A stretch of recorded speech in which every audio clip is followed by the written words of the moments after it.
বাংলাদেশে মনে হয় এমন কোনো মেয়ে পাওয়া যাবে না যার ফুচকা চটপটি ভেলপুরি পছন্দ নয়।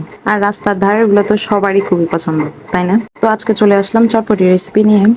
আশা করি সবার ভালো লাগবে। তো ভিডিওটা আমি শুরু থেকে শুরু করছি। হ্যালো এভরিওয়ান, আসসালামু আলাইকুম, welcome back to my another video. আশা করি সবাই ভালো আছেন, আমিও আলহামদুলিল্লাহ ভালো আছি। তো এটা ছিল বিকেলবেলা। গতকাল রাত থেকে অনবরত বৃষ্টি হচ্ছে আর অনেক বেশি বাতাস ছিল।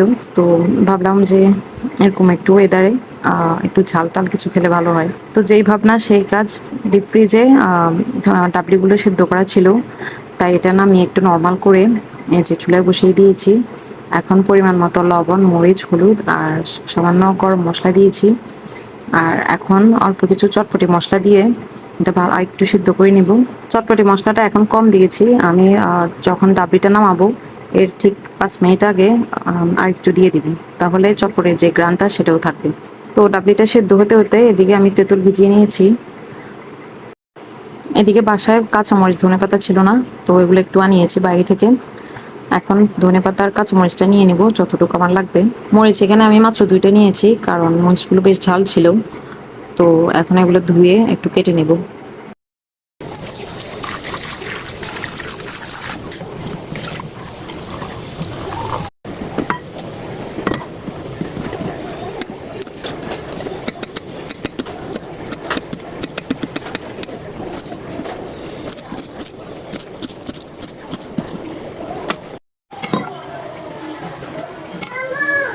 জি,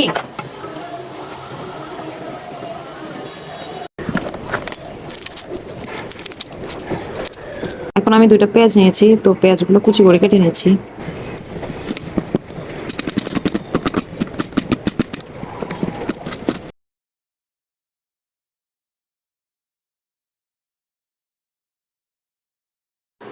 এই যে পেঁয়াজ, কাঁচামরিচ আর ধনেপাতা কাটা শেষ। তো এখন ডাঁপিটাও মোটামুটি সিদ্ধ হয়ে এসেছে। এদিকে আমি আলু সিদ্ধ বসিয়েছিলাম। তো যেহেতু ডাঁপিটা আগে থেকে সেদ্ধ করা ছিল, তাই ভাবলাম যে ডাঁপিটা আস্তে আস্তে সেদ্ধ হতে হতে এদিকে আমি আলুটা আগে থেকেই আলাদা সিদ্ধ করে নিই। তো অফ ক্যামেরায় ডিমও সিদ্ধ করে নিয়েছিলাম। এখন এটা একটু ক্লিন করে একটু ঝুড়ি ঝুড়ি করে কেটে নিব।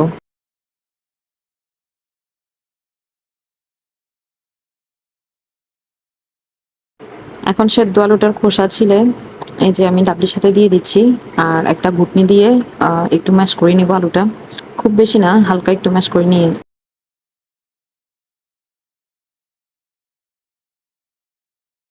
আসলে একা একা চটপটি ফুচকা এসব বানাতে গেলে খুবই ঝামেলা, কারণ একটু একটু করে অনেক কিছু রেডি করা লাগে। তো এই যে এখন ফুচকাটা ভাজবো। চুলায় একটা কড়াই বসাই দিয়েছি, আর তেলটা গরম হয়ে এলে ফুচকাগুলো ভেজে নেব।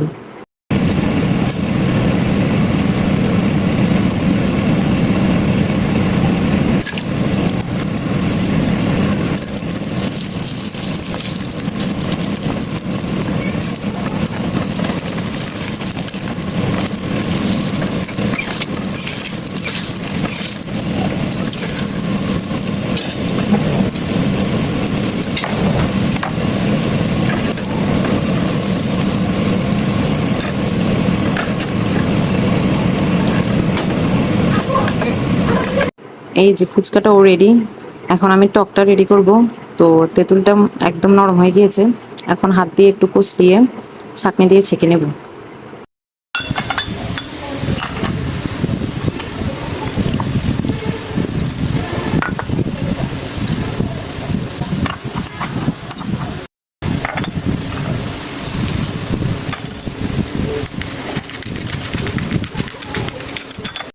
তো টকটা এখন আবার আমি বাটিতে নিয়ে নিয়েছি, যেহেতু কাপটা একটু ছোট হয়ে গিয়েছে।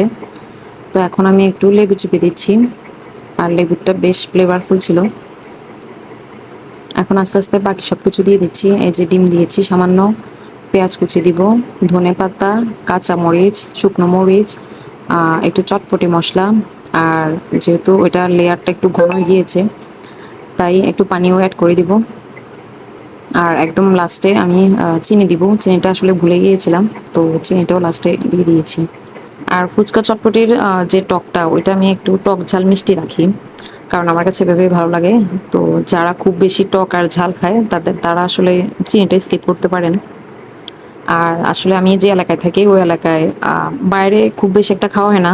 ফুচকা চটপটি ভুলেও খাওয়া হয় না। মাঝে মাঝে ভেলপুরিটা খাই, কিন্তু ওরা আসলে কিভাবে যে টক বানায় আমি এটাই বুঝি না।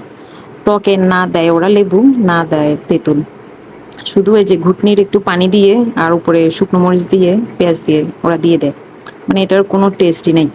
তো যাই হোক, আপনাদের কার কোনটা পছন্দ কমেন্ট করে জানাতে পারেন। আর কে ফুচকা লাভার, চটপটি লাভার, নাকি ভেলপুরি লাভার, তাও জানাতে পারেন। আর আপনাদেরকে এর জন্য কমেন্ট করতে বলি, কারণ কমেন্টের মাধ্যমে কিন্তু আমরা একে অপরের সাথে যোগাযোগ করতে পারি বা কথা বলতে পারি। এছাড়া তো আসলে তেমন একটা উপায় নেই।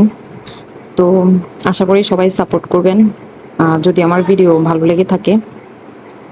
তো আজকের ভিডিও আপনাদের কেমন লেগেছে তাও জানাবেন। এই যে আমার এখন এখানে সবগুলো চটপটি রেডি, তো আমি একটার ভিডিও করেছি আর বাকিগুলো অফ ক্যামেরা রেডি করব।